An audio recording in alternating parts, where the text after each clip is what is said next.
For a long time, I chose to remain silent. I did so out of respect for the legal process. Ulul, ano respect sa legal process? Gago, walang legal process.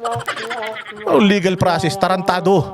Ibabalik ko sa iyo lahat ng sinasabi mo, tarantado ka ha.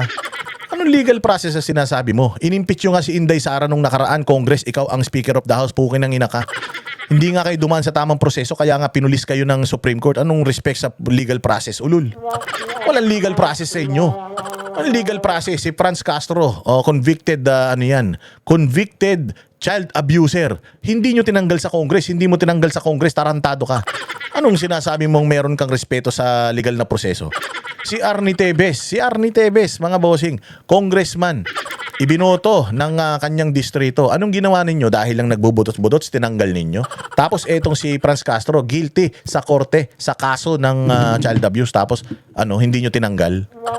Mga ulul, sinasabi mong respeto, wala kang respeto. Magandang araw, Banateros. Eto na naman.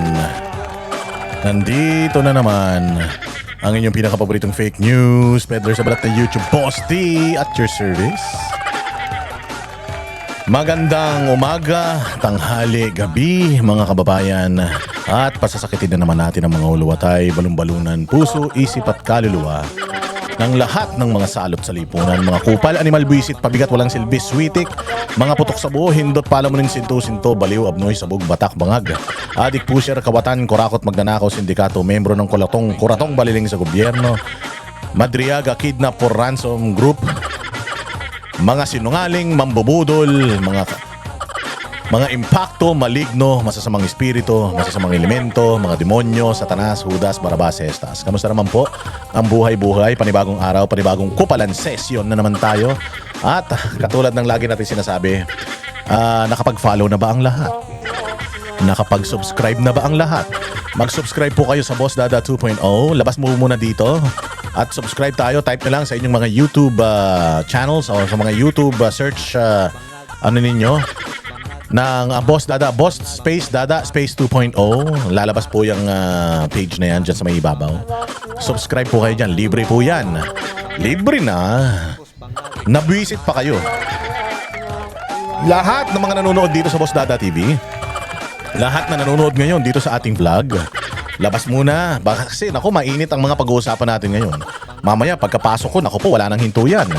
Baka hindi na kayo makaalis. So, ngayon pa lang, sinasabi ko na magano na kayo, maglabas muna, Boss Dada 2.0, subscribe kayo dyan. Nandiyan po yung mga highlight ng ating mga vlogs.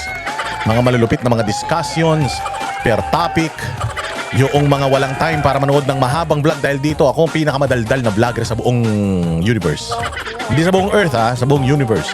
Ako ang pinakamadaldal na vlogger na wala namang silbi, wala namang kwenta mga pinagsasabi ko. Pero dito may entertain kayo mga bossing. Kaya magano na kayo, yung mga may ikli, yung mga walang time, break time lang, ganyan. Meron lang 15-minute break, ganon. Yan, dyan yung mapapanood yung mga malulupit. Gusto nyo maging makabuluhan yung mga 15 minutes ninyo na break, mga 30 minutes na mga break ninyo, mga isang oras na mga lunch break ninyo. Ayan, follow kayo dyan sa Boss Dada 2.0. Mamili kayo ng mga videos nyo. Maganda, panoorin nyo lahat. Para kayo nanonood ng para kayo nanonood ng TV series. Oo, malulupit ang mga ina-upload natin dyan. Panoorin ninyo, i-share na rin ninyo, i-like na rin ninyo. Para, sabi ko nga sa inyo, di ba, matindi ang ngayon, riding in tandem ng mga hayop. Ng mga hayop, mga buwisit, mga demonyo ng mga mainstream media at ng mga taga-gobyerno. Matindi, sabi ko nga sa inyo, sa laki ng perang ninakaw nila sa atin, mga bossing. Ginagamit nila yan para sa mga disinformation campaign. Laban kanino? Laban sa isang magiging kandidato sa 2028 na mag-e-expose sa lahat ng mga kahayupan nila. Una. Pangalawa, laban sa isang kandidato na hahabol sa kanila sa lahat ng mga pagnanakaw nila sa atin. Sa atin, oo, pati sa iyo. Ikaw na basher, punyemas ka. Pati ikaw, ninanakawan itong mga ipinagtatanggol mo. Kaya nga, pagpatingin ka na magpatingin ka na sa veterinaryo. Ikaw na basher na nanonood ngayon na nagtatanggol pa rin kay Bongbong, magpatingin ka na sa veterinaryo. Bakit sa veterinaryo? Hindi ka kaya ng doktor ng mga tao. Doktor ka ng mga gago. Oo, at doktor ka ng mga hayop. Kaya kailangan sa veterinaryo ka magpa-check up. Doon sa pinakatangang veterinaryo. Baka sakaling maintindihan ka dahil tanga ka. paninira lang lahat ng ito kay Inday Sara mga bossing. Paninira lang ito kay BP Sara dahil nga siya ang pinakamalakas, pinakamalupit, pinakamatibay na kandidato sa 2028. At alam naman natin kapag Duterte ang naupo, ano ba ang nangyari nung nakaraang Duterte administrasyon? Noong nakaraang Duterte administration, ano nangyari? Nawala ang mga putang inang kriminal. Nawala ang mga magnanakaw sa Pilipinas, yung mga oligarko. Hindi siya nag-martial law without even declaring martial law mga bossing. Na-dismantle niya ang oligarkiya dito sa Pilipinas. Tandaan yan. Palakpakan.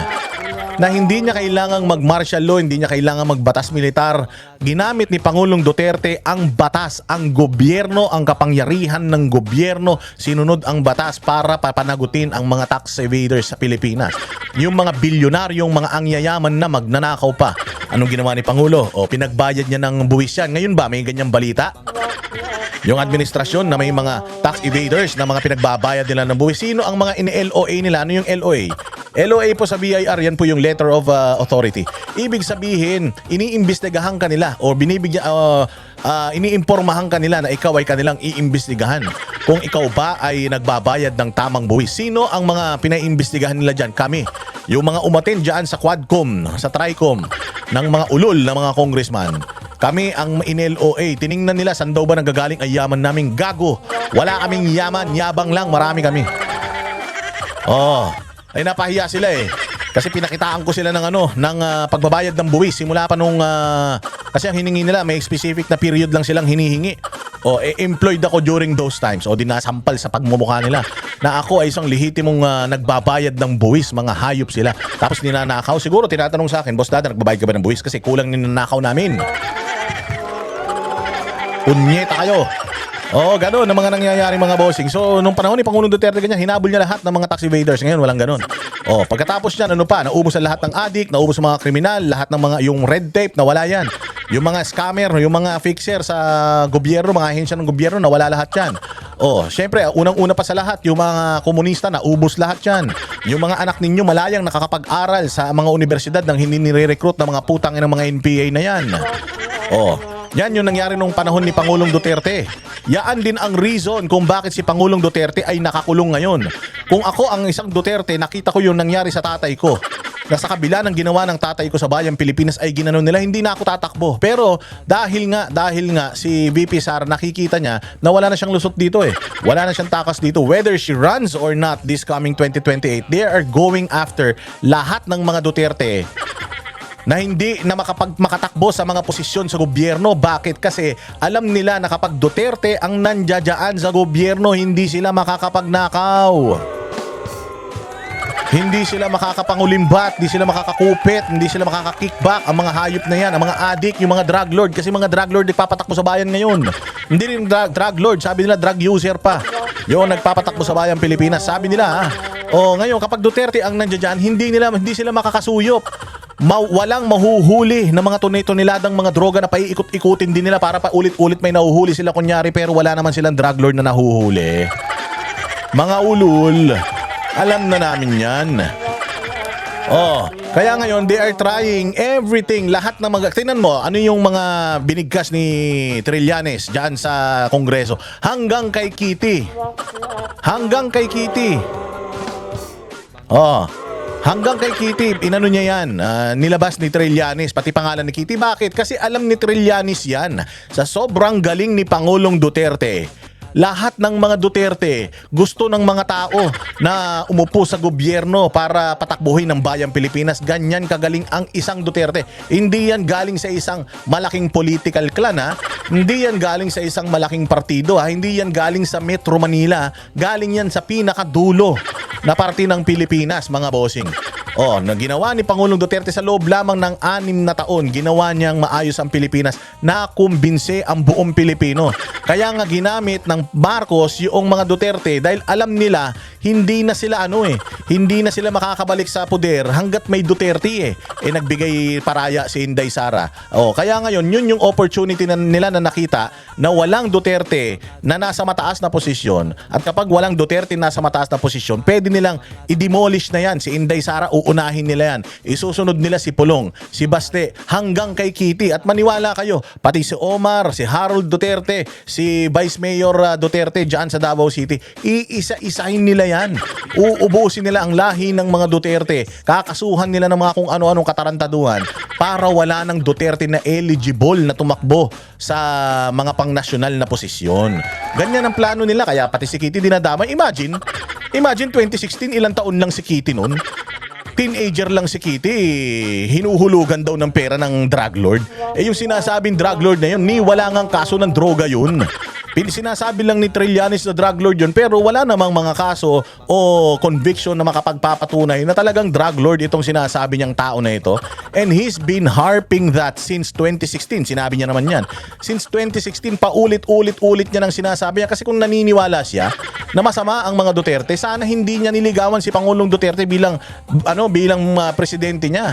Sabi niya kay Pangulong Duterte noong 2016, ako ang kunin mong vice president. Pero sabi ni Pangulong Duterte, eto sa'yo, at meron pa ako isang regalo. Eto, dalawa, putang ina mo. Ulul. O ganun ang nangyari. O kaya ngayon, dahil alam nyo na, bitter ang tarantadong yung bakla kasi ang puki ng ina niyan eh. O kaya ngayon, galit na siya sa mga Duterte simula noon.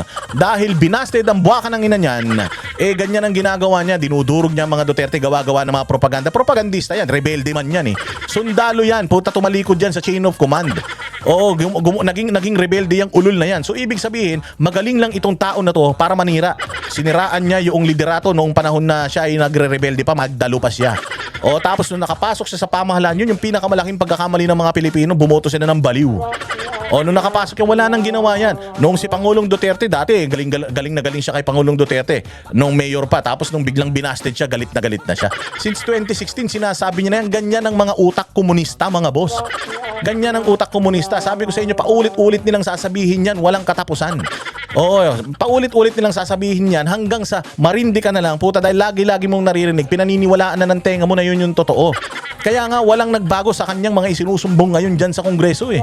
Kung ano yung sinasabi niya noong 2016, ganun pa din yung sinasabi niya ngayon. Mantakin mo, hanggang kay Kitty Duterte, idinamay mo si Kitty Duterte. Kung ako drug lord, putang ina. Kung ako drug lord, bakit ako magbibigay ng pera sa asawa? Bakit ako magbibigay ng pera sa sa teenager na anak? Bakit ako magbibigay ng pera sa anak ni Pangulong Duterte? O si Pangulong Duterte lang ang ang kasindikato ko. Bakit kasama silang lahat? Ano yan? Family syndicate? Ang alam ko may family syndicate dito ang mga Marcos. Ang sindikato ng mga Marcos simula pa lang sa kanilang tatay hanggang sa nanay, putyang ina, minana ng mga anak. Pahanggang sa mga pinsan, ganyan, isang buong korporasyon, isang buong pamilya, family tree ng mga magnanakaw yan sa Pilipinas. Proven po yan. Marami pong mga kaso, marami pong mga yaman ang pinababalik ng ating gobyerno sa mga hayop na pamilyang Marcos na yan. Tapos ngayon gagawa si Trillanes ng ganung balita. Anong purpose niya? Wala nang Duterte ang makabalik sa kapangyarihan para hindi dahil mga kawatan yan, hindi dahil mga pang-abuso at mga mamamatay tao yan, kundi dahil sila ang nag-iisang hadlang po sila sa mga masasamang gawain ng mga politiko sa Pilipinas. Hadlang sila sa mga oligarko, hadlang sila sa mga tax evader, hadlang sila sa mga drug user at drug lords, hadlang sila sa mga komunista, hadlang ang lahat ng sila sa lahat ng mga demonyo sa Pilipinas. Kaya ganun ang ginagawa nila, paninirang puri. Sabi ko nga sa inyo, matatapos din itong hearing na to dyan sa Congress. O matatapos din yan, eventually, mauubusan din sila kasi hindi na pinipick up ng tao eh. Noon, mga bossing, mainstream media lang ang meron. Kaya nga napakapalad ninyo. Kaya mag-subscribe kayo, mag-like at mag-share. Importante yan. Napakapalad ninyo mga kababayan dahil meron ng social media. Meron ng kumukontra sa propaganda ng mga putang inang mainstream media.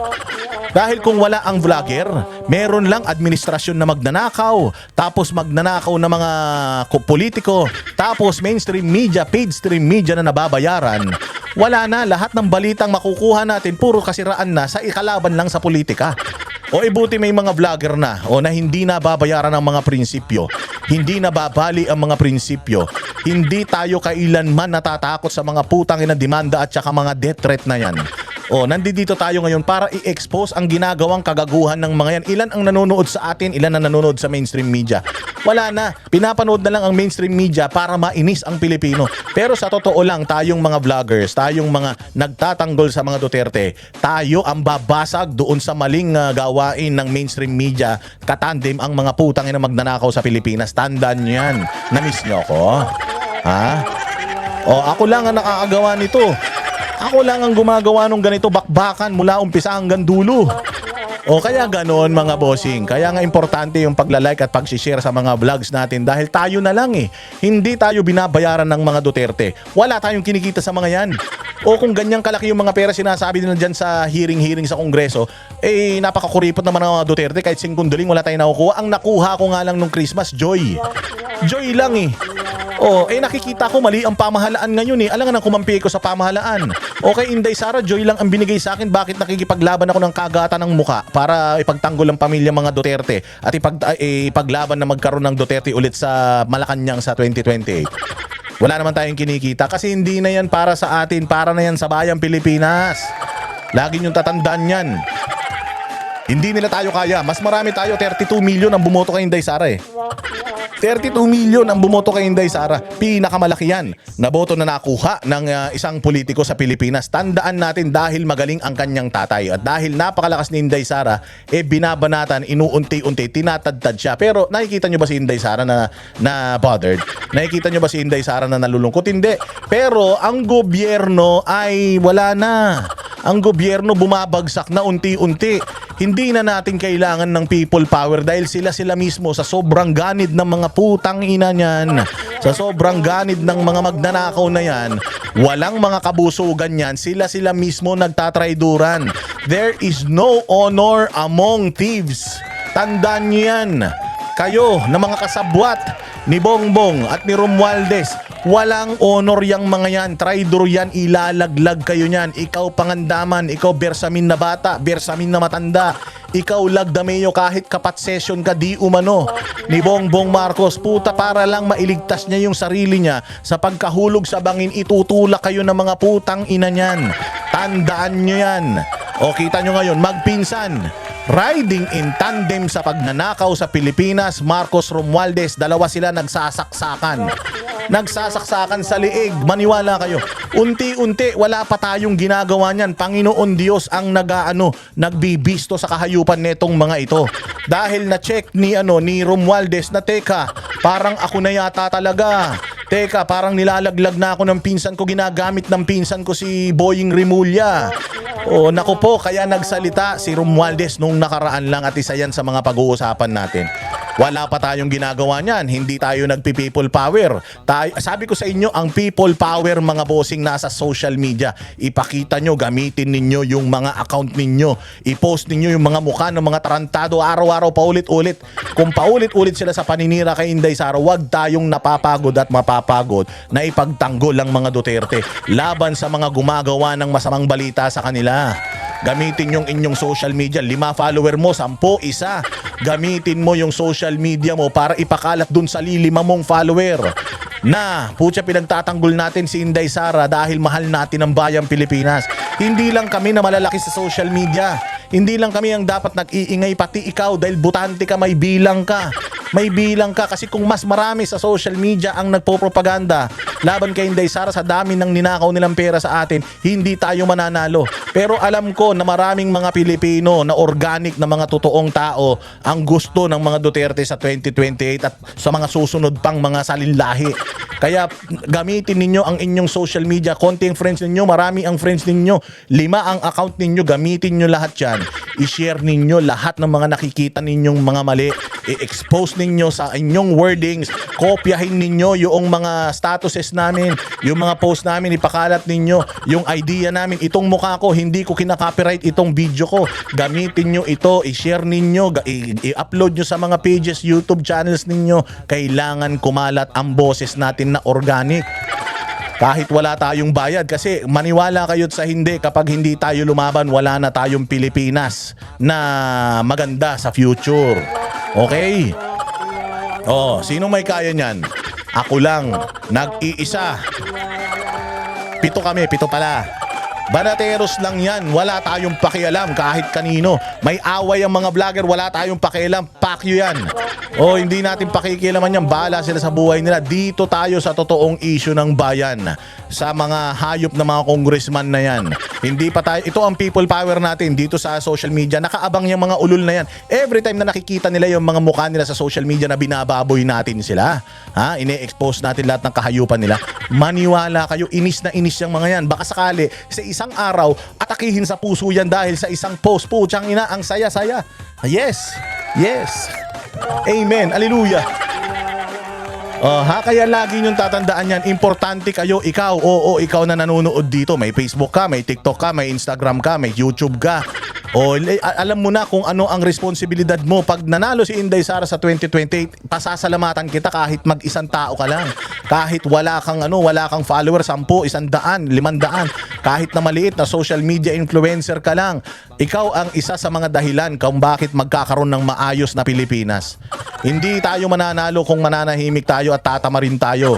Laban lang tayo mga bossing para sa mga sa mga Duterte. Tsaka tandaan niyo, umano na tayo nananalo na tayo paunti-unti. Tingnan mo, unang bumaliktad sino? Toby Chanco, bumaliktad.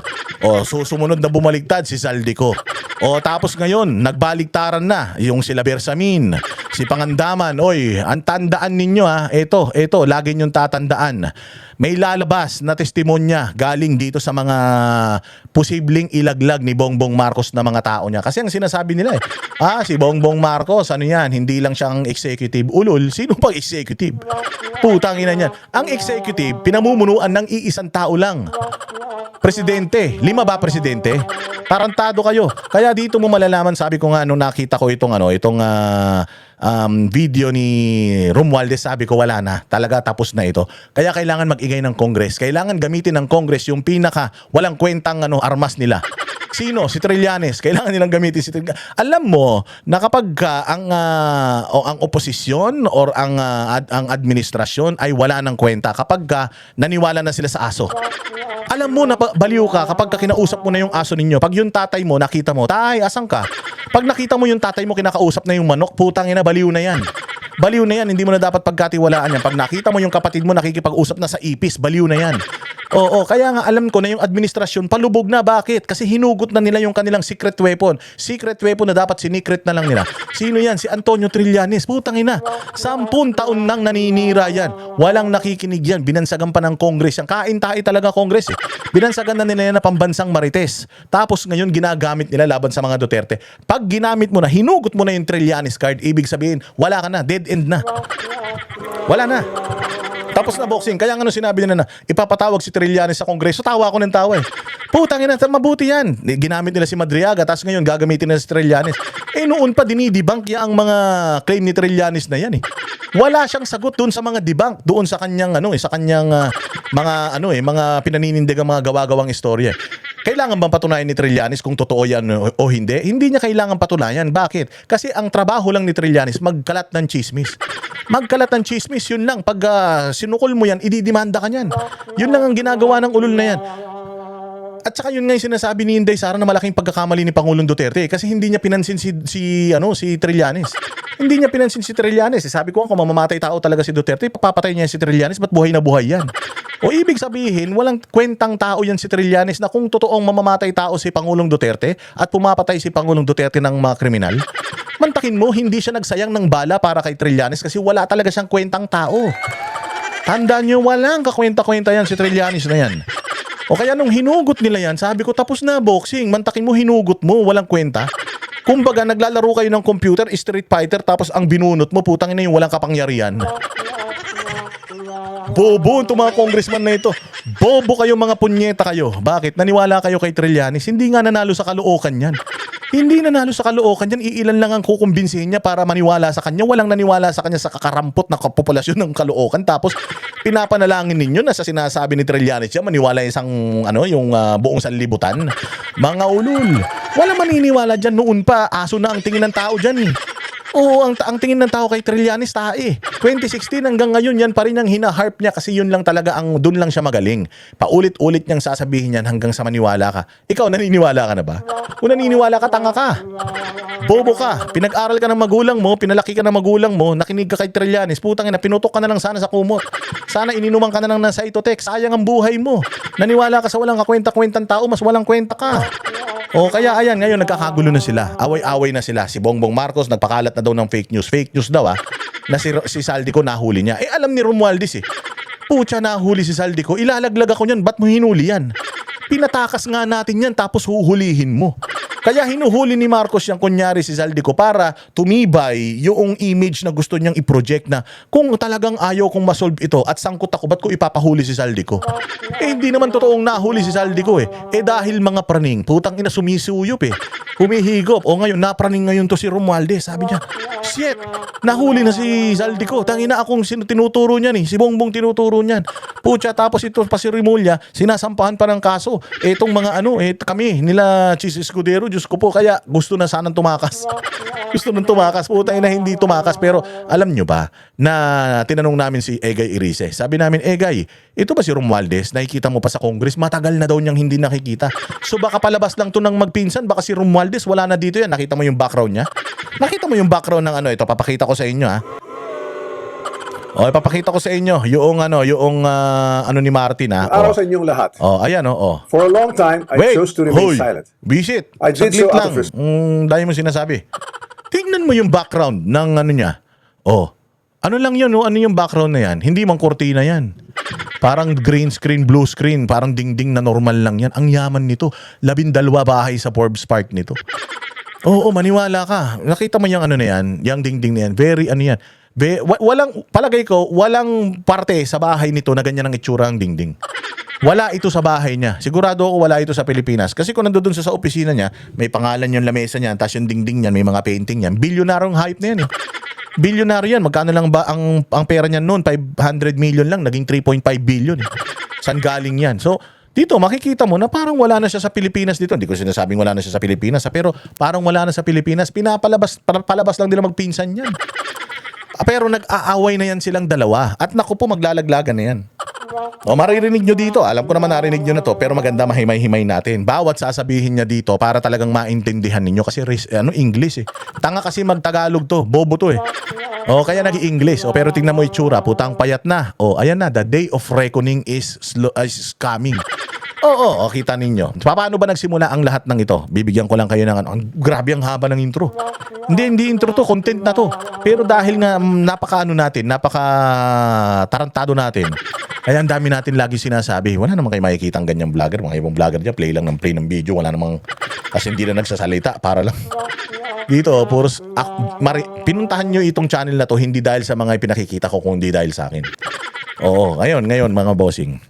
Yang dalawang ulol na yan, yung magpinsan na yan, mga bossing, sabi ko sa inyo, na yan, nag-aagawan na yan sila kung sino ang masasalba. Kasi, dalawa talaga silang most guilty. Dalawa yan sila. Sabi ko kasi, kambal tuko yan. Sa ibang lang yan, matris lang yan binuo, pero isang lahi ng magnanakaw lang ang similya na bumuo dyan. So nung lumabas yan, putang ina, kambal ng tadhana yan sa pagnanakaw talaga. Kaya ngayon nag-uunahan sila, sino sa atin dalawa ang not guilty. Pucha, ako yun. Hindi, ulol, ako yun. Ngayon, silang dalawa na yung nagkakagatan, mga boss. Ito si Romualdez. Sigurado ba kayo na nandirito pa to? Nakikita nyo pa ba to? Nakita nyo ba sa Alimol nung nakaraan yan? Hindi natin alam. Pwedeng pinasasakay lang tayo ng mga gago na yan. Kunyari nag-aaway sila para hindi natin mapansin. Si Panpilo Lacson, hindi na nag-iimbestiga. At ang dami ng mga kabulastugan nangyayari ngayon. Pero dahil nandito na rin tayo, tignan niyo yung background ni Romualdez ayan yung background niya, pucha yan. Wala dito sa Pilipinas yan. Sa tingin ko baka nasa Mars na yan Palagi ko nasa Pluto na yan. Hindi niyo na mahahabol yan. Hindi niyo na makikita si Ombudsman, maniwala ka. May sarili man jet ito. Pucha, pwede naman tumakas ito kung talagang tatakas ito. Sino ba ang personal na nagpasa kay Bojidi nung kanyang leave request? Mga tao na lang niya. Kaya sabi ko nga sa inyo. Kasi nga tinanong namin si Rizzy, nakikita niyo pa ba? Matagal na daw niyang hindi nakikita. Pag tinignan daw niya sa attendance nandoon, pero hindi daw niya nakikita. O ngayon, panoorin natin kung paano maglaglagan itong dalawang ulol na magpinsan na ito. O, play. Respect for the legal process. For a long time, I chose to remain silent. I did so out of respect for the legal process. Ulol, respect sa legal process. Gago, walang legal process. Oh, legal process, tarantado. Ibabalik ko sa iyo lahat ng sinasabi mo, tarantado ka ha. Anong legal process na sinasabi mo? Inimpeach nyo nga si Inday Sara nung nakaraan Congress, ikaw ang Speaker of the House, pukin ng ina ka. Hindi nga kayo dumaan sa tamang proseso, kaya nga pinulis kayo ng Supreme Court. Anong respect sa legal process, ulul? Walang legal process sa inyo. Ang legal process, si Franz Castro, convicted, convicted child abuser. Hindi nyo tinanggal sa Congress, hindi mo tinanggal sa Congress, tarantado ka. Anong sinasabi mong meron kang respeto sa legal na proseso? Si Arnie Tevez, mga bossing, congressman, ibinoto ng kanyang distrito. Anong ginawa ninyo? Dahil lang nagbubudots-budots, tinanggal ninyo. Tapos etong si Franz Castro, guilty sa korte sa kaso ng child abuse. Tapos hindi nyo tinanggal? Mga ulul, sinasabi mong respeto, wala kang respeto. I did so because I did not want to add more noise to an already divisive issue. Gago. Tinatry mo na yung ninakaw mong pera sa mga kababayan natin, tinatry mo na paandarin. Nagbayad ka ng vlogger. Sinabi ni sinabi ni Makagago yun na ikaw nagbabayad sa kanya. Sinabi nung isa pang vlogger na ikaw ang nagbabayad sa kanila Sa mga artista, kay Sian Gasa, kay Rendon Labador, na yung mga bobo naman sa politika. Pero ang hilig pumapasok sa politika, pati yung mga rapper, ulul ka. Si Boss Toyo, hindi ba tao mo yan? Si Boss Toyo, tao mo daw yan. Siya daw ang middleman ng mga vlogger na binabayaran mo para banatan si Inday Sara nung nasa Department of Education pa siya. Anong pinagsasasabi mo? Nanahimik ka kasi meron kang mga binayaran na mga tao na kumilos para sa'yo. May binayaran kang mga tao na gumawa ng mga propaganda mo. Bobo yung mga binayaran mo. Anga, yung mga binayaran mo, hindi ka nila kayang pabanguhin kasi mas mabantot ka pa sa tae.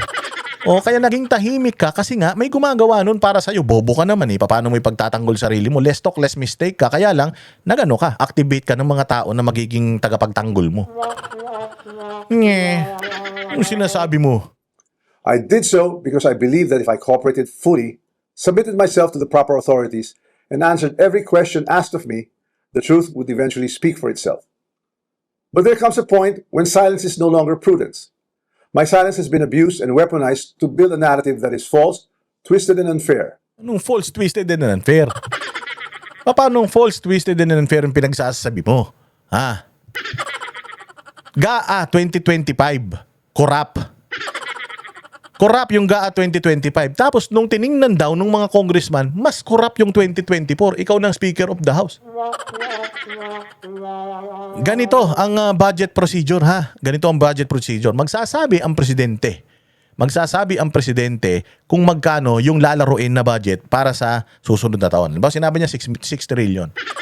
6 trillion. Ngayon, sasabihin niya ngayon dito sa Congress, eto budget natin. Gagawa ang presidente ng kanyang ng presidential budget. Yung NEP, gagawin niya yan. Ipapasa yan dyan sa mga congressman.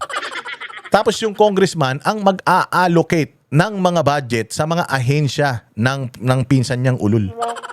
Si Bongbong ang magsasabi kung magkano ang presyo, pero sila, mga congressman, ang maglalagay ng pera na yan sa kanya-kanyang mga ahensya na ayon sa gusto nila. Kung gusto nilang ilagay yung pinakamalaking budget sa Department of Education, yun ang dapat nasa batas Pinakamalaking budget dapat nilalagay sa edukasyon Yun ang makikinabang ng husto. Sila ang nagsasabi kung sino ang makikinabang ng husto doon sa budget na isiniset ng presidente. Kongreso po yan. Siyempre, sino bang leader ng Kongreso? Siya. Sino ang naglalagay ng mga, nag-a-appoint ng mga tao dyan sa Kongreso? Siya rin.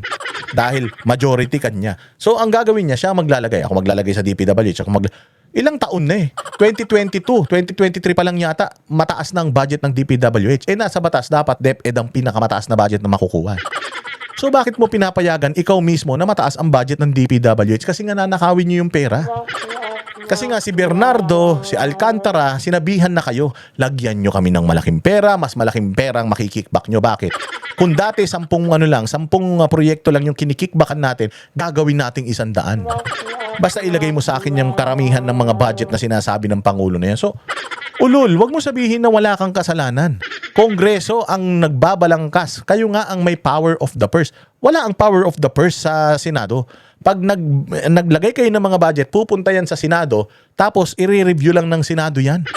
I-review lang ng Senado yan kung alin yung mga aaprubahan nila, alin yung hindi. Eh, ang problema, putik yan. Nagkakaroon na ng mga kotsabahan. Kaya nagsimula sa inyo yan. Anong pinagsasabi mo, wala kang alam? So let me be clear. I will not keep quiet anymore. I will face this head on. Mabuti pa. Mabuti pa. Para malaman natin pare-pareho kung yung balaki ng tenga mo may silbi. And I will speak with facts because the truth deserves to be heard. Today, I'm taking this opportunity to speak directly to the Filipino people. From the start of this controversy, I have been cooperative. I personally appeared before the proper authorities. Appeared, gago. Nag-appear ka lang. Inapiran mo lang sila eh. Appear. Tapos umuwi ka na. Oo, umuwi ka na. Nag-appear ka doon. Tinanong ka, may kinalaman ka ba? Wala. Wala? Okay. Tapos na. Appear. Gago. Sinasabi nito. I voluntarily submitted my affidavit to the ICI. I provided the information and documents asked of me. I did not hide. I did not run. I did not evade scrutiny. I faced it head on within the proper channel because I know there is no evidence that proves I committed plunder, conspiracy to commit plunder, or any similar offense that the Ombudsman may be contemplating against me. Ano mo naman? Napaka-ano mo naman, linis mo naman. Eto Si Boying Rimulya, hindi ang karapat-dapat na maging ombudsman sa Pilipinas dahil napakaraming kaso, reklamo at pang-aabusong ginawa niyan nung siya ay Department of Justice. Nanalo siya at pinili siya ng presidente na pinsan niya. So ibig sabihin, kung yung ombudsman na ang naglagay ay yung presidente ay contemplating of ilaglag ito si Romualdez, wala na magagawa si Boying eh. Wala na talaga. Tali ang kamay ni Boying eh. Wala na siyang choice. But kasuhan, etong mga yang nasa Senado, yung pinuno ng Senado, pinuno ng Kongreso. Pero sabi ko nga, kung pinuno ng Senado, pinuno ng Kongreso, well, ano man yan, nasa jurisdiction man yan ng ombudsman. Kaya hindi niya pwedeng sampahan etong presidente natin. Kaya ngayon hindi kasama si presidente rito. Pero alam naman natin, you will not bite the hand that feeds you. Si Remulla, pinapalamon siya ni Marcos. So syempre hindi niya kakagatin sa ngayon. Depende kung sino yung galante. Ngayon, pinsan, kasi kung ako si Bongbong, ipipigilan ko yan. Hindi ba magkakutsaba tayo eh. Pipigilan ko yan. Kaya lang sabi siguro kay Bongbong, sir, wala talaga eh. Wala tayo may isisisi. Hindi natin ito may papasok sa mga Duterte.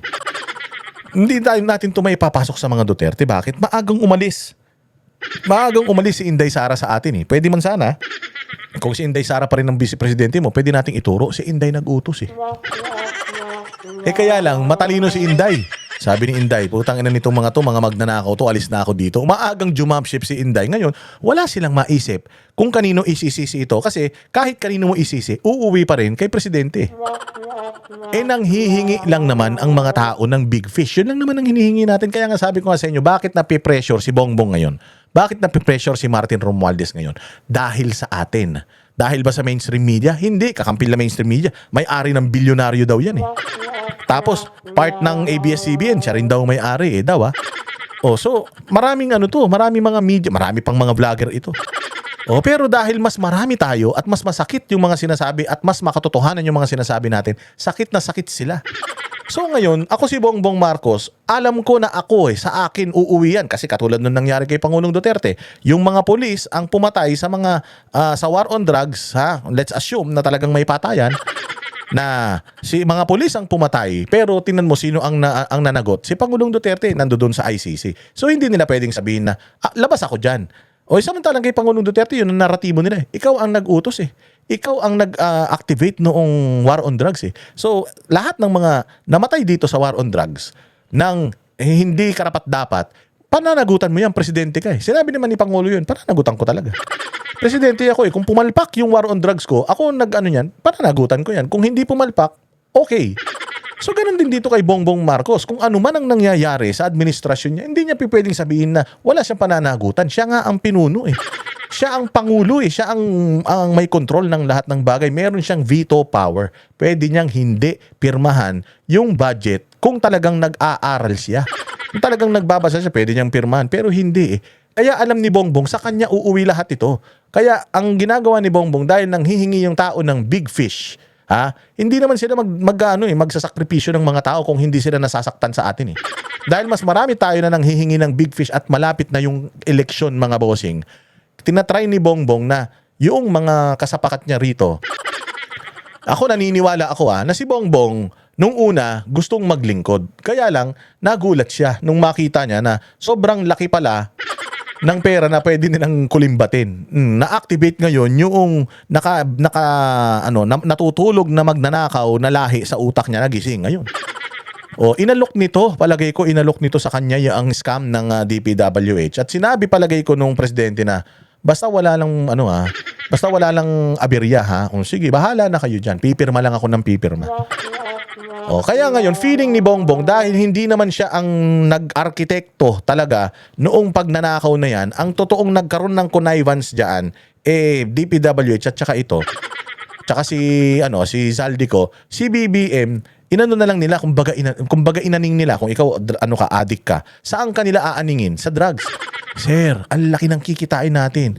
Paano yan? Walang proyekto. Okay lang. Okay lang, bawi tayo sa huling 2 taon. Pero itong una natin, bawiin na natin kasi para meron kang ganun pang higo. Palagay ko ganun ang usapan pero malamang mali ako. Hindi totoo siguro yan. Naisip ko lang. Gumagawa lang ako ng istorya. So, ayan yan. Alam ni Bongbong na sa kanya yan Sa kanya uuwi yan. Kaya ngayon, ito si Romualdez.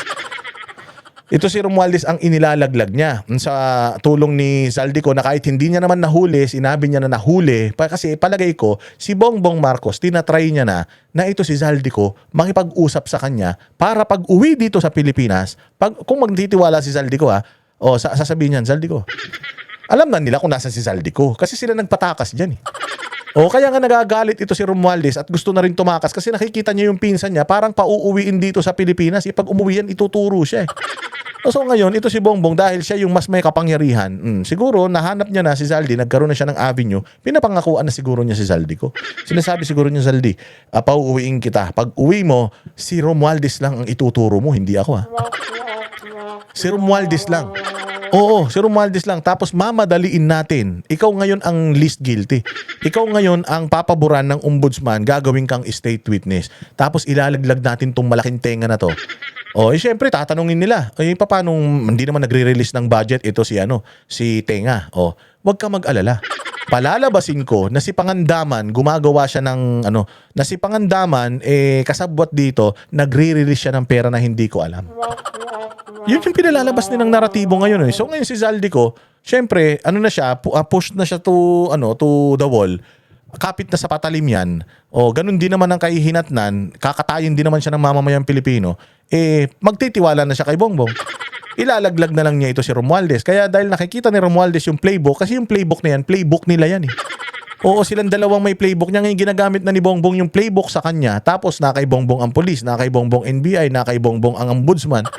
Tapos yung iba pang mga korte, pwedeng nai-impluwensyahan pa siya. Ito si Romualdez, mukha siyang tanga. Kaya gusto na lang niyan tumakas, hindi pinatakas. Eto na, humahalhal na. Utangin na ninyo magpinsang kayo, salot kayo sa Pilipinas. And because I have nothing to hide, I am today authorizing the immediate public release of the affidavit I submitted, together with all supporting information, so that the Filipino people can judge for themselves who has been transparent and who is simply being politically targeted. Now let us address... Politically targeted? How can you be a target politically? Bongbong is your cousin. Pinakamalaki kayong partido ngayon dyan sa Kongreso. Wala kayong kalaban, super majority kayo hanggang sa Senado. Paano kang magiging subject ng political attack? Tarantado, gawain mo yan Gawain mo yan. Pinulitika mo si Inday Sara Walang hiya ka. Tapos ngayon gagamitin mo, nagpapaawa ka sa taong bayan na biktima ka. Tanga. Sabi nga nila, what goes around comes around. Gawain mo yan. So kung ano yung ginagawa mo kay Inday Sara, ginagawa sa'yo ngayon. Bakit? Traidor ang lahi nyo. Sino ka ba? Inupo ng mga Duterte si Pangulong Marcos sa Malacanang. Ipinalibing pa yung tatay. Tinraidor, ikaw pa. Kaya nga ito nga sasabihin ko, ikaw Pangandaman, ikaw Bersamin Lucas at saka yung Bersamin na bata, humanda kayo. Wala kayo sa mga Marcos. Ano lang kayo, ipis lang kayo sa mga Marcos. Kung yung mga Duterte na nakatulong sa kanila ng malaki, hinayop nila. Kung ito, pinsan nila, nilalaglag nila, kayo pa. O dalawa lang yan, ilaglag kayo o patayin kayo. Kaya siguraduhin nyo, kayong mga sangkot dito, gumawa na kayo ng mga video nyo. Kasi kapag ginawa nyo yung video nyo at namatay kayo, dead man's declaration yan. Matindi ang matindi ang weight niyan pagdating sa korte. Kaya gumawa na kayo. Kasi kung wala kayong ginawa pa, nalaman nila wala kayong ginawa, maniwala kayo, bukas bangkay na kayo. Oo, kaya mag-ingat kayo. Itong ang dalawa, nagtatraidura, nagsasaksakan na, kayo pa kaya. That's the most absurd accusation of all, that I am supposedly the mastermind of this corruption scheme. How? Tayo napigilan siya eh. Kinat pa. O siguro nung sinabi niya, I am the mastermind of this scheme, kumulog ng malakas. Boom! Kumulog siguro kaya kinat nila. Oo, kasi putya, napakasinungaling nito. O kaya ganyan. O, hindi daw siya ang mastermind. Sino? Kung hindi ikaw ang mastermind, sino? Si Pangulong Duterte. Nangyari yun nakawan 2024, 2023, 2024, 2025. So kung hindi ikaw ang mastermind, sino? Ang kapitbahay nyo? Gago, sino maniniwala sa'yo? Ang hierarchy, ikaw, presidente, tapos Supreme Court Justice, tapos Senate President, tapos Congress. Kasi si Inday Sara nandoon siya sa executive. So apat kayo na makapangyarihan sa Pilipinas, co-equal ang kapangyarihan ninyo. Presidente, Supreme Court, Congress, Senate. Apat lang kayo. So sino sa inyo? Negative ang Supreme Court kasi ang Supreme Court, ano man yan, judicial man yan. So Congress, Senate, and ano lang yan, and executive, which is the President. So tatlo lang kayo. Magkakaparehas kayo ng kapangyarihan tatlo. Paano mo sasabihin na wala kang wala na hindi ikaw mastermind? Co-equal nga kayo Magkakaparehas kayo halos ng kapangyarihan, meron kayong autonomy. Kaya nga kayo co-equal body, judiciary, executive at saka legislative. Kayo legislative, kayo ng Senate paano mo sasabihin na hindi ka guilty dito? Kanino natin sisisi to? Sa konsihal ng Timbuktu? Gago. How can I be the mastermind? I was the former Speaker of the House of Representatives, but the House of Representatives is only one part of the branch of government, the legislature. The national budget is not conceived, executed, implemented, bidded out, supervised, and completed by one congressman or even by Congress alone, and certainly not by the Speaker of the House. I want to make this simple and clear. The national budget does not depend on just one person. The budget does not begin in the House. It begins in the executive. Yan sabi niya, hindi daw Congress. Tatlo nga lang kayo. Putang ina, magtuturoan pa kayo, tatlo lang kayo. Ikulong na kayong tatlo. Dapat gunawin na kayo. Tatatlo lang kayo, kanino nyo pa ituturo yan? Walang hiya kayo. So totoo naman, nagsisimula ang budget sa presidente. Sasabihin niya, meron tayong 7 trillion. Kakausapin niya yung mga economic team niya Pati yung Department of magkano yung nakolekta nating buwis? Ganun ba? Sige. Dahil ito nakolekta nating buwis, tapos mangungutang tayo, nakabayad man tayo ng utang noong nakaraan, ito ang budget natin. 7 trillion ang budget natin. Di ba magpapalakpakan kayo? Kasi yung 7 million na yun, sino ang maghahati-hati nun? Congress ang maghahati-hati nun Congress. Buti sana kung presidente lang ang gumawa, siya na nag-implement, siya na lahat. Hindi Kasi kayo nag-implement Presidente ang nagbaba sa inyo ng pera. Kayo ang naghati-hati ng pera. Kayo ang gumawa ng batas. Pinirmahan ng presidente yung batas kaya nga sabi ko, hindi ba may kasalanan ng presidente? Meron. May kasalanan ng Congress, ang Senate, meron. So tatlo kayong may kasalanan. Sa inyong tatlo, sino yung pinaka may kasalanan? Pare-parehas kayo.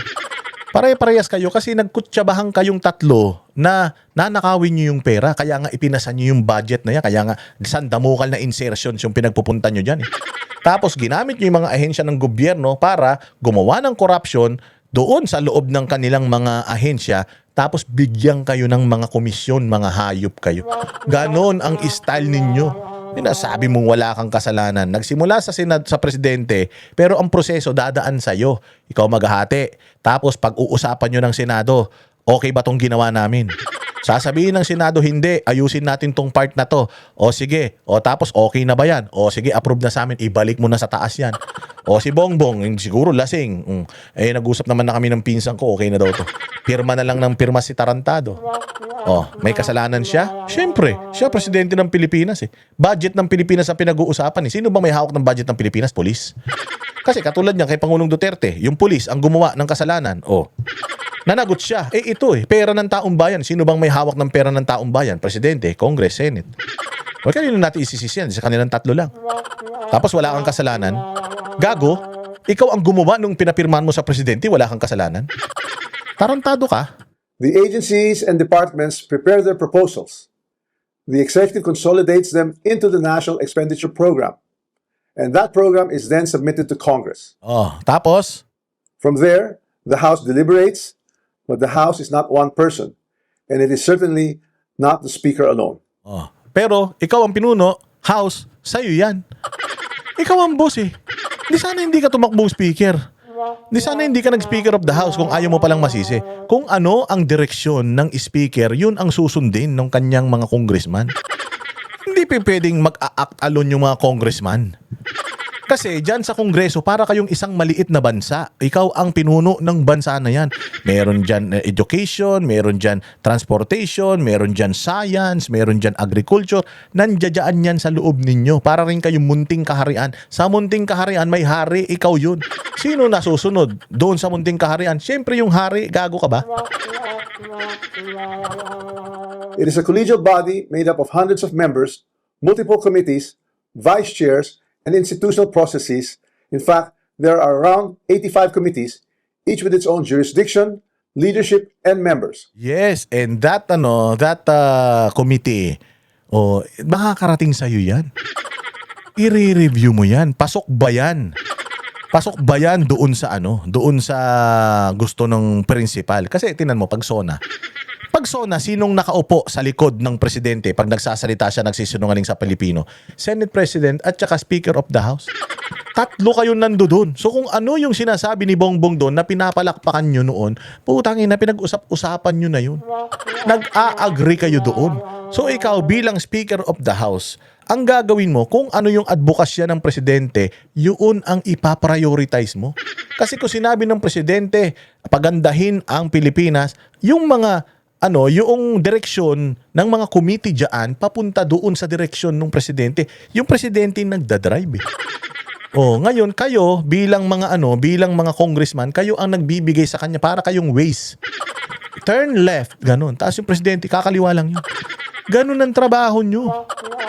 Kainan yan, hindi gagana ang bansa kung wala ang Senado at saka ang Kongreso. Tatlo kayong nagpapagana ng bansa. Kung hindi ikaw may kasalanan, at kung sinasabi mo na wala kang kasalanan, bakit may Speaker of the House pa? Tumatayo ang Speaker of the House as leader ng Kongreso eh. Bobo mo. No speaker can personally control every committee, much less direct the actions of other branches or government agencies. Nek mo. Sinabi na ng mga congressman mo, sinabi na ni Toby Chanco, sinabi na ni Irice, na tinatanggalan nyo ng budget yung mga congressman na hindi sumusunod sa inyo.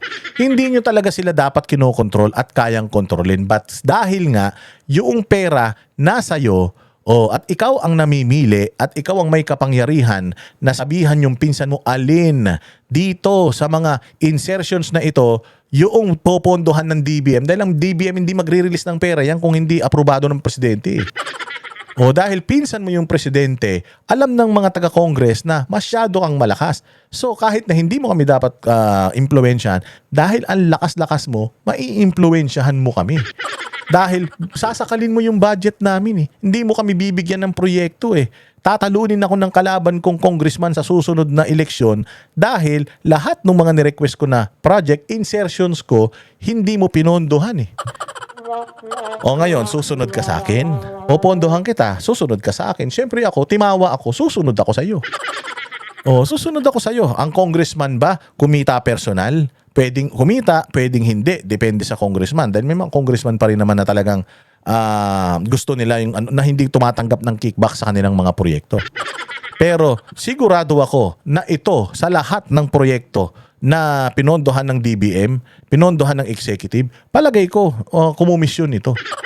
Kumomisyon ito dahil sino ba yung naglalagay ng mga insertions? Congressman. Sino ba yung mga congressman na amuyong sa kanya? Di ba yun lang naman yung nakakuha ng mga proyekto? Oh, understood na yun. Mananalo ka sa susunod na eleksyon dahil yung proyekto mo may mapopondohan natin, win-win tayo. Kumita ako. O, ganyan ang style. And in the Appropriations Committee itself, there are already more than 100 members, with many vice chairs, and Representative Toby Tiangco, who has been very vocal and upfront on this issue over the past months, was himself a vice chair of the Appropriations Committee in the previous Congress. Ayun na nga, vice chairman lang siya.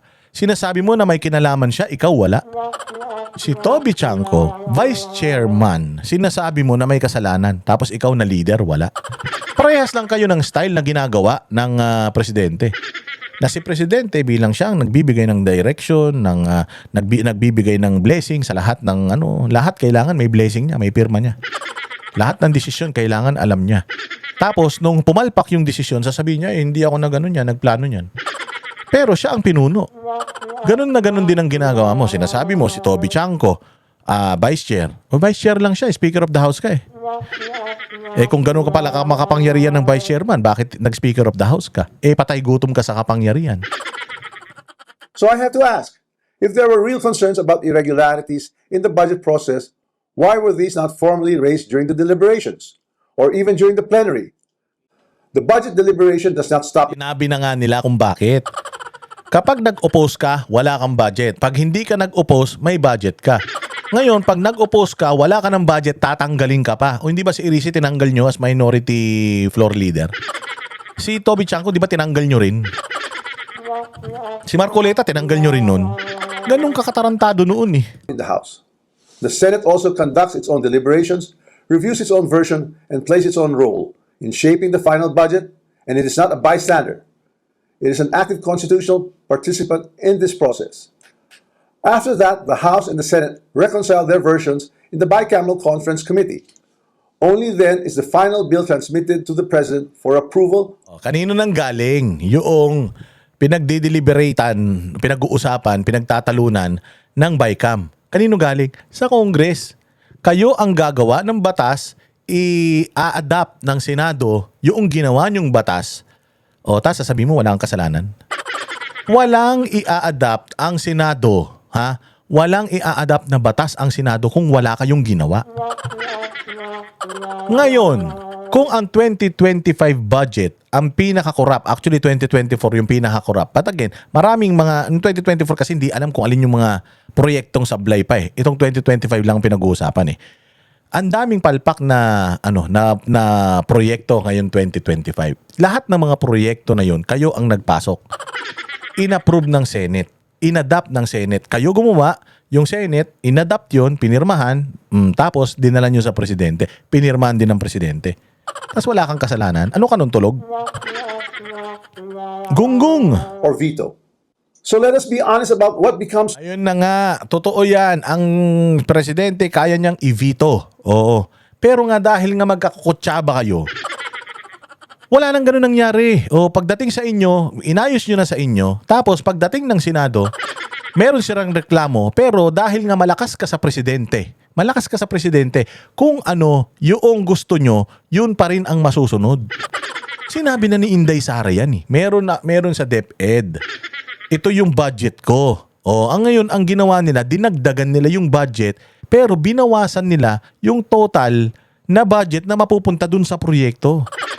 Kinatkong nila yung dinagdag na budget. Ba, hiningi ko 9 billion. Ginawa nilang 15 billion. Yung budget, hindi ko naman nire-request yun. Tapos, pagdating sa Senado, napansin ng mga senador yun. Bakit 9 billion lang yung request mo? Bakit 15 billion tong nandirito? Tapos lumalabas doon sa 15 billion na yun, 2 billion lang yung inallocate doon sa mga classrooms. Doon nagalit si Inday Sara na sabi niya po siya yan, kinakatkong nila yung pera. Paano ako magpe-perform kung nanakawin nila yung pera?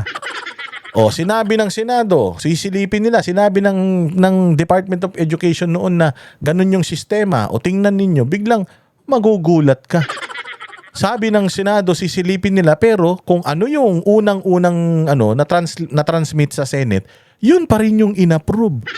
Nung Senate mismo na nag-scrutinize nung issue na yun. Oh, yun yung unang expose ni Inday Sara eh. Oh, bakit? Kasi nga ang lakas-lakas nito ni Romualdez dahil pinsan niya yung approver eh. Pinsan niya yung approver. Walang hiya oh. Law. The national budget is not the act of one person or one chamber. It is the product of a constitutional chain involving the executive, the House, and the Senate. This is something I want the public to understand. The budget process is collective, multi-layered, and shared. Accountability must apply to everyone involved, not selectively assigned after the fact, and certainly not when it becomes politically useful. If corruption were to occur in a magnitude made known to us over the past months, then it's clear that the real corruption does not happen at the level of the general legislative approval alone. It happens Alone. If there is a pagnanakaw, hindi yan sa amin solo. Oo, hindi solo. O so ibig sabihin, ina-admit niya dito na may pagkukulang sila. Na kapag magnanakaw ka at yung pagnanakaw mo ay kinutsaba mo ang Senado at pumayag din ang Senado at pinirmahan ng presidente, tatlo kayong magnanakaw. Kasi nangyari na po nung mga panahon na merong reenacted budget. Kasi kurakot man talaga ang mga congressman. Kurakot ang congressman. Ginagawa na yan ng mga congressman kahit nung panahon ni Pangulong Duterte. Dahil nga walang kontrol si Pangulong Duterte sa Congress at Senate, meron siyang kapangyarihan to veto. Anong ginawa ni Pangulong Duterte noon? Vinito niya yung budget at ginawa niyang reenacted budget. Kasi nga nakita niya ang daming katarantaduhang sinisingit ng mga congressman. Yes, that happened during the time of Pangulong Duterte because Pangulong Duterte knows yung mga corruption na yan and he doesn't like corruption. Alam niya kung ano yung mga nandiyadyaan na corrupt. Naging congressman siya eh. O, so vinito niya yun. Tapos reenacted budget, mga bossing. O, yari sila ngayon. Eh ngayon, ganun ba yung nangyari? Hindi ba? Ang dami ng mga question pero inapprove pa din ng presidente. Nag-veto yung presidente ng konti para lang masabi, nag-review siya. Pero nung tiningnan, anak ng tinapay. Sobrang laki pala ng ninakaw nila sa gobyerno. So yes, Congress, Senate, and the President. Tatlo kayo dyan. Kasama yung mga appropriation sa committee chairman, accounting, economist. Lahat kasama dyan. Style mo bulok, hindi ka mabait. Oo, hindi ka hindi ka inosente, sir. Maniwala, hindi kami naniniwala na wala kang kinalaman. happens at the level of execution of the General Appropriations Act. It happens when projects are implemented. It happens where projects are actually implemented, where procurement is undertaken, where monetary disbursements are actually made. And it happens when substandard projects are passed off as legitimate or when ghost projects are made to appear real. O yan, so dito, nilaglag niya na yung DPWH. Diyan ngayon lalabas si Yusek Bernardo at saka yan si Alcantara. O kasi, sino ba ang amo ng DPWH? Sino ang magbibigay ng pera sa DPWH? Kami, Congress. Pero sino ang direktang nagmamanage sa DPWH? Presidente ng Pilipinas, mga bossing. Presidente. So ngayon, kung magre-release ang DBM, which is under the leadership of the president, magre-release ang DBM sa DPWH. Yung DPWH ilalagay yun sa mga proyekto, i-ghost nila, pipirmahan ng DPWH na completed yun. I-acknowledge yun i-acknowledge yan ng DBM. O sinong may kasalanan? No? DBM? Hindi. Presidente. Presidente may approval lahat yan. Lahat ng mga bumabagsak na mga kung anik-anik na mga desisyon, pirmado yan ng presidente. May seal yan ng bagong Pilipinas. So doon ngayon tumatakbo yung sindikato nila. That is why command responsibility is far more logically relevant in the executive branch where there is actually supervision, operational control, and implementation on the ground than in the collegial legislative body where constitutional role is deliberation and appropriation. Congress does not build flood control projects. Congress does not conduct procurement. Congress does not inspect whether a project was actually completed. Oh, yun, lahat yan. Yung sinasabi niya, DPWH. Sino ang boss ng DPWH? Si Bongbong. Pero sino ang nag-offer? Sino ang gumawa noong nagpasa noong GAA? Sino ang nagbalangkas niyan from word to word, letter to letter? Kayo, huwag mo sabihin na na presidente. Yung presidente, kayo ang naglagay nung kukurakutin, kayo yung naglagay. Pinirmahan lang niya yan. O para yung DBM magre-release ng pera para pumick up ng mga proyekto diyan sa mga ikinarga nyo diyan. Kayo nagkarga ng proyekto eh. Presidente, yung DPWH lang ang mamimili at executive ang magbabudget. Pinagsasasabi mo. Buti sana kung talagang hindi kayo gumawa. Katulad ng mayor. Kung yung mayor ang sisisihin natin dito, wala talaga siyang kinalaman. Bakit? Kahit isang ballpen, walang dumapo dyan sa ginawa niyong batas eh. Oo, yung ginawa niyong batas, yung mga ballpen ninyo ang dumapo dyan eh. Pinirmahan nyo pa yan pare-pareho eh. Kung sasabihin na executive lang ang may kasalanan, may kasalanan din kayo. Congress does not certify whether the work done was substandard or not. So if the allegation is that there was a systemic corruption in flood control implementation, then the public should ask the obvious question: where does implementation actually happen? Definitely not in the session hall of the House of Representatives. Here's the simplest way to test that theory that I am the mastermind of this scheme. If I were truly involved in a fraudulent scheme of this nature, then the first place one would expect to see that pattern would be in my own district, in the projects most easily associated with me. You would have seen it in Tacloban, but I say this with absolute certainty. You won't see it in my district. My district has zero ghost and zero substandard. So dito, ang nilaglag niya dito, sino? Ang nilaglag niya dito, si Sandro Marcos. Kasi napapanood nyo yung mga vlog ni Madarahog, ni Jesus ano ba yun? Basta yung matandang sayaw ng sayaw na vlogger na tawa ng tawa. Ano yan? Ang pinuntahan niya, Ilocos Norte, distrito ni Sandro Marcos. Ang daming ghost projects doon. In fairness dito kay Romualdez, nung nagpunta kami nung kampanya dyan sa Tacloban, dumadaan kami dyan. Dati, warak-warak talaga yung mga kalsada dyan. Pero surprisingly, maayos yung kalsada, maayos yung mga tulay na mga nadaanan namin dyan nung mga panahon na yun. So, sa nakikita ko, na-prioritize yung lugar niya na maayos, malagyan ng mga proyekto. Pero, tinapos yung mga proyekto doon. Marami siyang insertions, pero natapos yung mga proyekto doon. So, okay siya doon. Okay siya doon kasi ang makikinabang naman ng mga proyekto na yun, yung distrito naman niya. So, sa sinasabi niya na yung distrito niya walang ghost project, pwedeng totoo yan. Oo. Pero, dito sa example niya, sinasabi niya, sa distrito ko wala. Tumingin kayo sa distrito ni Bongbong Marcos. Tumingin kayo doon. Gaano kalaki ang budget na inilagay namin ng anak niya sa distrito niya? Puntahan nyo. May ghost project doon? Marami.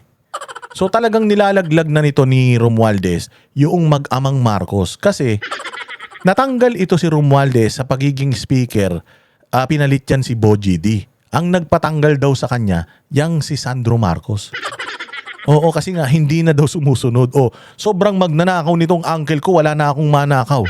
Kung tatanggalin ko yung uncle ko dyan, ako na lang ang magnanakaw. Sobrang magnanakaw talaga ng mga Marcos na yan, maniwala kayo. Ito, lang to, spekulasyon lang to pwedeng hindi totoo to.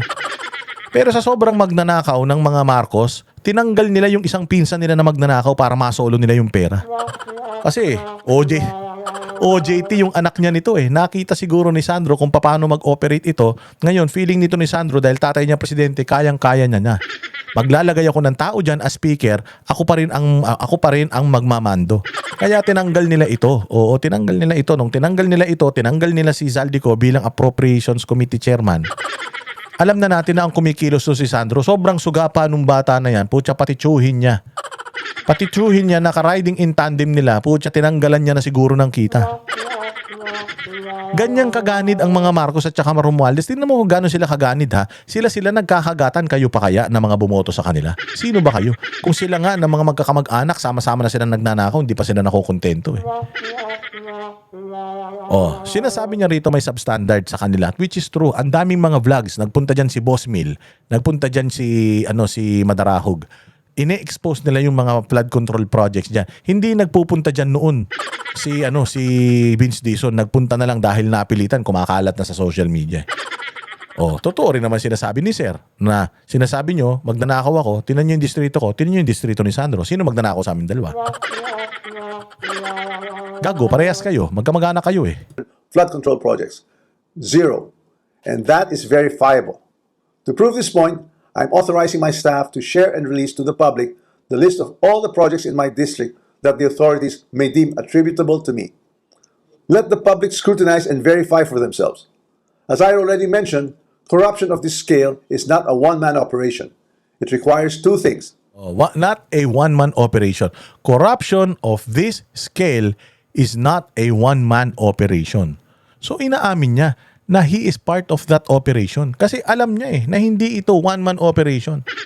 Sinabi din naman ni Zaldico yun na hindi lang ako ang mastermind dito. Umamin naman si Zaldico Ang mali lang ni Zaldico, sinabi niya wala siyang kinita kahit sang kusing. Pero inamin niya na may corruption. Inamin niya na nagdi-deliver ng perang mali-malita sa mga ito. Inamin niya yun. So ibig sabihin, pinapatotohanan ni Romualdez yung testimonya ni Zaldico na may pagnanakaw talaga kasi dinideny nila ni Bongbong na may pagnanakaw, wala daw Ngayon, sabi ni Bongbong, hindi niya na maitago O sige, meron talagang pagnanakaw pero hindi ako ang may kasalanan niyan. Ayun na, kaya naglalaglagan sila ngayon kasi hindi na nila maitago na may pagnanakaw pero kailangan ng may managot. Sino yung mananagot? Definitely not me. So if it's not me, kung hindi ikaw, sasabihin nito ni Romualdez, putya ako na yan kung hindi ikaw. Hindi ako papayag nun. 2 tayo 3 tayo 4 tayo Budget decisions and implementation on the ground. With respect to how the budget was deliberated in Congress, let me say this categorically. I was not a part of the BICAM and the small committee budget deliberations. Yes, I was updated on the general outcomes of the deliberations, but I had no visibility with regard to the specific details of the discussions. Sus, pwede ba naman yun? Pwede ba naman na magdidesisyon yung tao mo doon? Pera ang pinag-uusapan? Posible yun, sir. Napaka-imposible nun. Magre-report directly sa'yo si Zaldico. Sasabihin sa'yo ni Zaldico, okay na, ayos na. Ready na, nandoon na sa presidente, putang ina, mali-malita na yung kukunin natin. Kung mo sabihin wala kang kasalanan, sinasabi na nga ng 18 Marines, naghahatid sila sa iyo ng pera. Ano yung hinahatid nila sa yung pera? Allowance mo? Naghahatid sila sa iyo ng pera Hindi mo dininay dito na hinahatiran ka ng pera. Alam nga nila yung mga bahay mo sa Forbes Park 12 bahay mo sa Forbes Park. Alam mo ba dyan sa Forbes Park, yung lupa pa lang, 100 milyon na halaga? Di umano, silag dami yun, nagpagawa daw ng bahay dyan. Construction lang ng bahay, 1 bilyon ang halaga. Ganun kamahal yung mga bahay dyan, walang hiya na yan. 12 bahay mo. Kung sino maniniwala sa'yo na hindi ka magnanakaw? Including particular amendments or insertions approved during these closed-door deliberations.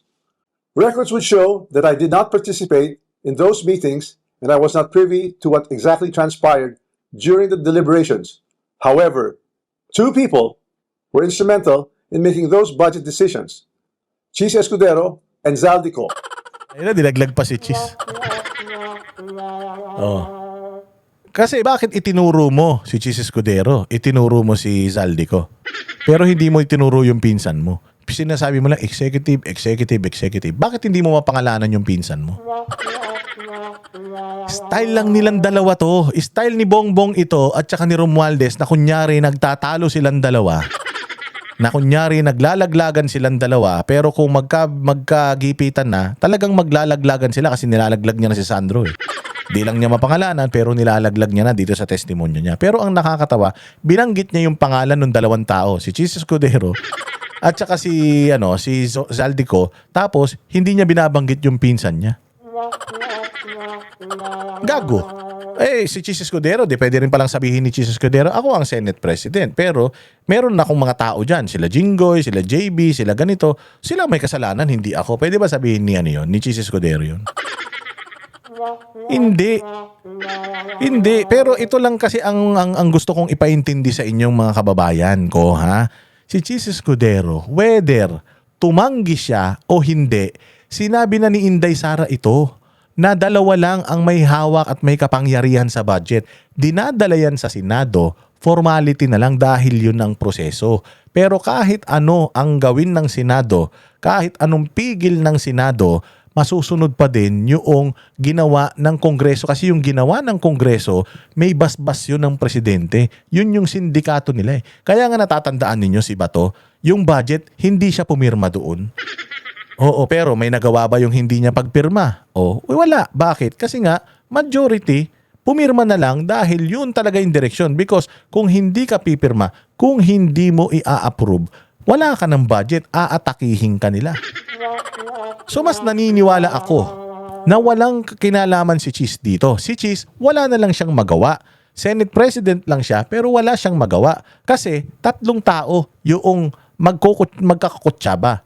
Kung 4 sila, kahit umayaw si Cheese, kung yung 3 gusto, walang magagawa Senado. Wala.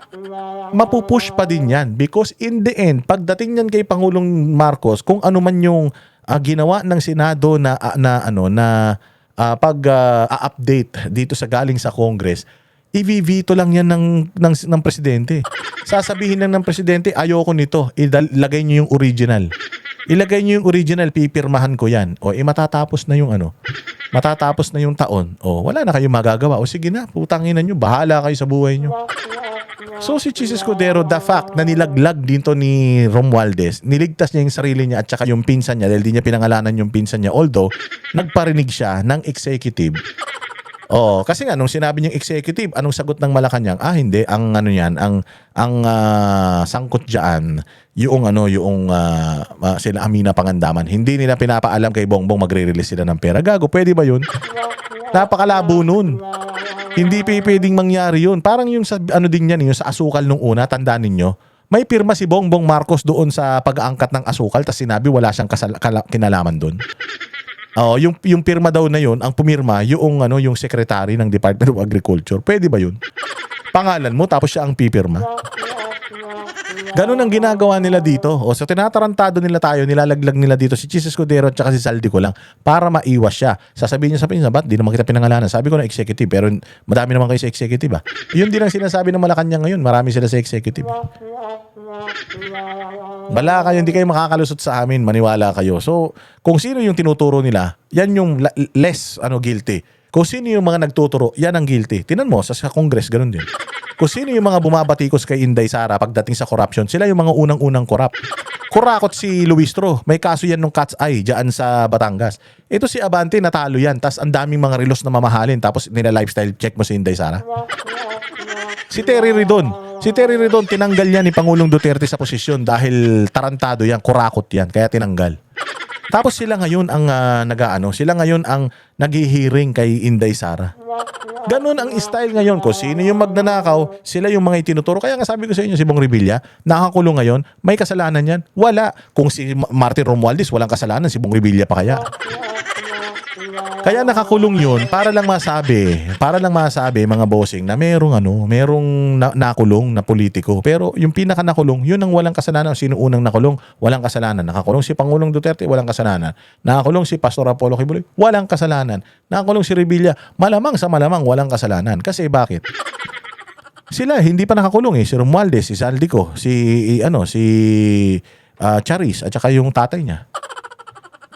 Ganyan ang mga demonyo, magaling yan magturo, mag-name drop. Pero sa totoo lang, sila yan. And once the budget becomes law, the work of implementing flood control projects, or any project for that matter, is solely within the purview of the executive, including the DPWH, certainly not by legislators. I understand the anger of the public. The Filipino people have every right to be angry because stolen public funds are taxes derived from hard-earned money. I'm not asking the public to look away.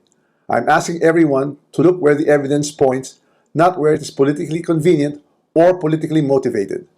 So I ask the Ombudsman and the public these questions. Who has been named in sworn testimonies and affidavits? Ikaw. Romualdez, deliver pera, deliver pera, Malacanang. Nagtanong ka pa. Whose name actually appeared in credible accounts made under oath? Ikaw pa din yun. There are sworn accounts pointing to other personalities across the chain, whether in budget deliberations or in implementation, then those leads must be pursued with the same seriousness and the same urgency. Accountability cannot be selective. For months, I chose silence because I believe in our legal system and in the rule of law. But my silence is now being exploited with politically Ulol. Naging silent ka kasi nga pinagana mo yung mainstream media, pinagana mo yung mga vlogger. Pinagana mo yung mga attack dog mo, yung mga troll farm ninyo. Eh wala na, hindi ka na kayang isalba niyan, bossing. Bakit? Wala ka ng pamba. Ipi-freeze na yung mo, assets mo. Wala ka ng pambayad dun sa mga yun. Yung mga binabayaran mo na yan, mababayaran nung pinsan mo yan, putya aatakihin ka na yan. Ilalaglag ka na rin ng mga yan na ikaw ang nagbabayad sa kanila. Malalim masyado yung hukay na na pinaglilibingan ninyo. Hindi kayo makakaahon. Wala na, abistado na kayo rito. Kaya nga sabi ko wala na to, tapos na to. The end na to. Hindi na to aabot ng 2028. engineered and fabricated narratives. What's even more disturbing, and this is something that cannot be ignored, is that there are emerging indications that certain sectors are attempting to weaponize individuals, including Zaldico, to construct a narrative that serves their own interests. Sino ang magko-control kay Zaldico? Sino? Kasi kung halimbawa Duterte, kokontrolin si Zaldico, malabo. Shiminit nga yan eh. Shiminit eh. Ang mga Duterte, ginagamit ba ng mga Duterte si Zaldico ngayon? Laban doon sa impeachment kay BP Sara? Hindi naman. Nabanggit ba ng mga Duterte si Zaldico? Never naman. Visit na visit talaga sila dyan. Gusto talaga nila makulong yan. So ngayon, sino? Yung sinasabi mo na kumukontak kay Zaldico para ituro ka. Sino? Si Bongbong Marcos ba yan? Sabihin mo na kasi, bakla ka masyado. Vlog ka ng vlog, wala ka naman palang bayag eh. Sabihin mo kung si Bongbong, may mga ahensya ng gobyerno na nagdidikta kay Zaldico. Sino? Sino ba ang gobyerno? Si Bongbong. So sabihin mo na kasi si Bongbong. Pangalanan mo, paano paniniwalaan ng tao kung hindi mo pinapangalanan? Tanga, ilalaglag ka na niyan. Ilalaglag ka na niyan. Sinasalba mo pa yung yung pinsan mo. Ang tao, sold na yung mga utak nila na ang magnanakaw dito kayong dalawa. At clearly, nakikita ni Bongbong Marcos yon. Kaya sabi ni Bongbong Marcos, wag na ako, yung pinsan ko na lang. Siya na lang ilalaglag ko. Papayag ka ba nun? Pangalanan mo siya, sabihin mo kung ano yung mga inutos niya sa'yo. Tapos, ikaw ngayon ang least guilty. Siya ngayon ang most guilty. Pero dahil hindi mo pa ginagawa, wala. Kahit magbalag ka ng grito, nakatiwarik, maya-maya. Wala, yung sinasabi mo ngayon, hindi yan kasing bigat ng sinasabi ni Zaldico nung siya ay naglabas ng testimonya. Kasi meron siyang mga papel na hawak, meron siyang mga proyekto, tapos meron pang si Guteza, meron pang testimonya ngayon yung mga driver niya. So kung titimbangin, ikaw na nagpapaawa lang, nagpapabiktim, di ka naman victim, hayop ka, magnanakaw ka daw eh. Ikaw nagpapabiktim ka si Zaldico dahil ginamit niyo siya at dahil siya yung nakikitang ginagawang mastermind dito, itinuro ka. Siya, meron siyang ebidensya, ikaw wala eh. Lahat din yan, akusasyon lang eh. Paano na? So when the legal processes is being used against me as a political demolition job, then I will have no choice but to defend myself. And I will defend myself fully. I will not allow myself to be turned into the scapegoat so that others who are actually accountable can walk away clean. Sino yon? Pangalanan mo. Sinabi na ni Zaldico, ikaw, yung pinsan mo, pangalanan mo na din. Kasi maniwala ka, pag umuwi si Zaldico dito, totoong nahuli nila yan at pag napauwi yan dito, wala ka nang kawala. Hindi na pwedeng magbago si Zaldico ng testimonya niya. It's either sasabihin niya na sa pagkakaalam ko, pumupunta yung pera kay Bongbong. Kasi lahat naman ng pera, dinadala ko kay Martin. Pati yung para kay Bongbong, dinadala ko kay Martin. So, pwedeng hindi binibigay ni Bongbong yan. Pwedeng binibigay niya. Pag ganun ang usapan, lumalabas talaga, magnanakaw ka. Kasi hindi na pwedeng umatras hindi na pwedeng bumaliktad si Zaldico. It's either patayin na si Zaldico para hindi magsalita or hindi siya pwedeng bumaliktad. Kasi pag bumaliktad siya, wala na maniniwala sa kanya. Siya na ngayon ang mastermind. Pagka bumaliktad siya ng testimonya, siya na ang mastermind, siya na ang maiipit. Hindi ka na maiipit. Hindi na maiipit si Bongbong. Diba? So wais yan si Zaldico. Ang gagawin niyan, imomodify lang niya yung una niyang mga sinabi. Kaya pag minodify niya yung una niyang mga sinabi, laglag ka. Laglag ka, Romualdez. Lahat ng mga pinagsasabi niya doon para sa'yo. Never sinabi ni Zaldico sa kanyang mga testimonya na direkta siya nagdi-deliver ng pera doon sa Malacanang. Sinasabihan lang siya ng Malacanang kung magkano yung cut nila. Pero sinabi ba ni Zaldico na direkta siya nagdi-deliver doon? Pero sa'yo, direkta silang nagdi-deliver. Delikado ka dyan, boss. Maniwala ka. Kaya kung ako sa'yo, kung anong alam mo, labas mo na ngayon. Huwag ka na hindi ka naman cute. Hindi ka naman mukhang kirubin. Oh, yung may pakpak ka rito sa tenga pero hindi ka mukhang kirubin. Mukha kang satanas. Oo, yung tenga mo minsan tumutuli siya, nagiging sungay yan. Huwag ka nang magpanggap, huwag ka nang magpanggap dahil pinsan ka ni Lucifer. Kung ako sa'yo, ilaglag mo na yung pinsan mo ring mas masahol pa kay Lucifer. Para at least kahit papaano, magalit man sa iyo yung tao, hindi mag-isa ka. At least 3 kayo, mag-uusap-usap kayo sa kulungan. Magbabatopik kayo araw-araw, magsampalan kayo. Kaya pag nandoon na kayo sa kulungan 2, magsundutan kayo ng mata. Magsaksakan kayo. Kung gusto ninyo, magkulaman kayo, magkilitian kayo hanggang mamatay kayo. Oh, sampalan kayo ng tsinelas, magpendyutan kayo sa puwet. Lahat gawin nyo, wala kaming pakialam. Pero kung mag-isa ka lang makukulong, kawawa ka naman. Yung pinsan mo, putya, pa-party-party yun, tas ikaw nasa kulungan ka. Oh, di bali na 3 kayo, 4 kayo, 5 kayong makulong. Wag lang ikaw mag-isa, Martin Romualdez. Kaya make up your mind. It's now or never. Oo, hanggang hindi pa huli ang lahat. Putya, kung ako sa'yo, ilabas mo na lahat na nalalaman mo. If this is a political play to push me out and close the story, tarnishing my name and my reputation, then I'm telling everyone now, I will not go quietly and I will not go alone. I will not be the fall guy for other people's corruption. I have been in public life long enough, I have seen enough, I have heard enough. I know many things about this current administration and past administrations as well. Oh, meron kang alam. So are you threatening them? Are you threatening Bongbong Marcos na may alam ka? Kung may alam ka at makabayan ka at matino ka, katulad na sinasabi mo ngayon, mabait ka, anghel ka, sugo ka ng langit, kung mabait ka, bakit hindi mo nilalabas? Oh, bakit tinatakot mo sila na ilalabas mo? Kung talagang desidido ka na wala kang kasalanan dito sa pagnanakaw, ilabas mo na ngayon, may nalalaman ka pala. So ibig sabihin, tinatakot mo yung administrasyon na kung hindi nyo ako papalabasin ng bansa, kung hindi nyo ako papatakasin, kung sakasuhan nyo ko itong si Chis Escudero tsaka itong si Zaldico, hindi sila ang mastermind, ilalabas ko lahat. O meron pala kayo talagang tinatago. So ibig sabihin, kawatan ka. Kawatan kang hayop ka. And I say this carefully. If this matter is to be handled as a legal issue, then let it be handled legally, soberly, and according to evidence. But if certain people insist on waging this in the court of public opinion, then I will have no choice but to defend myself publicly as well. To the Ombudsman, I say this with full respect. If your office truly believes in justice, then follow the sworn statements, follow the records, and follow the evidence all the way. Pina-follow nga nila, sa'yo nga pumupunta eh. Wala nang ibang puntahan, parang tsubibo lang paikot-ikot sa inyong dalawa ni Bongbong Marcos eh. Oo, paikot-ikot lang eh. Kasi paglabas ni Zaldico, sasabihin ni Zaldico, hindi ako ang pinuno nito. Ako lang ang foot soldier, ako lang ang gumawa, pero sila ang nagplano. Ako lang nag-execute, pero sila ang nagplanong dalawa. So sino ang mastermind? Di yung nagplano, yung nag-execute, ano lang siya, alipores lang siya.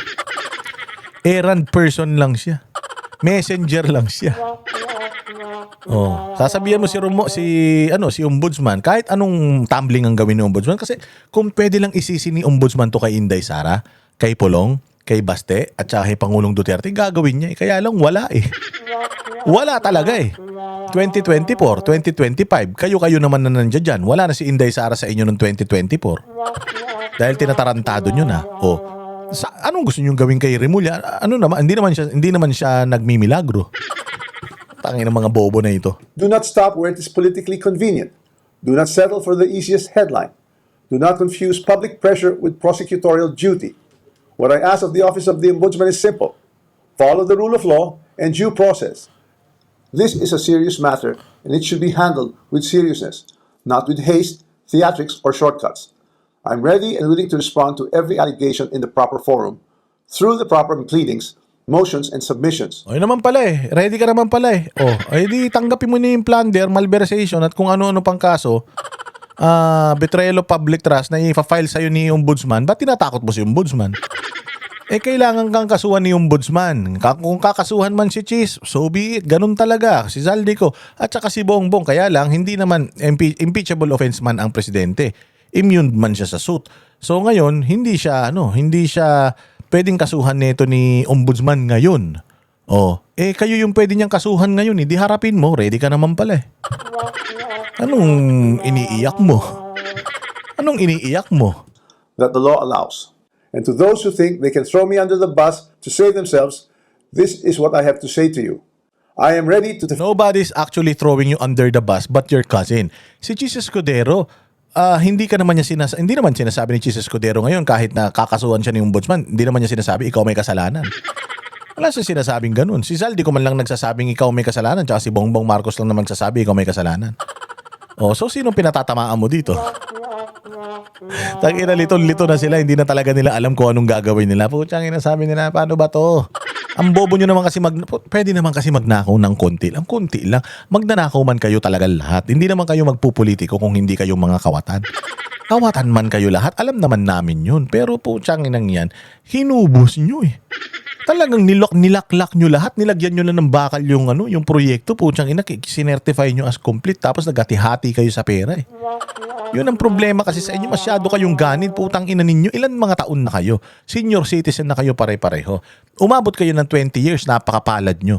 Hindi nyo kayang ubusin sa mga remaining years ng buhay ninyo because yung 20 years na yan, kung aabot kayo dyan, baka mga 10 years o 5 taon na lang yung mabubuhay kayo ng may may tamang pag-iisip pa, baka may mga Alzheimer's na kayo. Hindi nyo man kayang dalhin sa impyerno lahat yan. Bakit nyo naman kasi pumapayag naman kami magnakaw kayo, pero konti lang, mga siguro, enough lang para makakain kayo ng masarap. Putsang ina ninyo, pati yung mga anak ng mga anak nyo sa labas, walang hiya kayo, binuhay nyo eh. Yung mga apo ninyo na hindi pa ipinanganganak, may mamanahin na sa inyong mga hayop kayo. Inubos nyo, sinagat nyo naman yung tao kasi eh. defend my name. My silence should not be mistaken for weakness, ignorance, or fear. I know enough to defend myself, and if I am forced to do so in public, I will. Ayan na. Oh.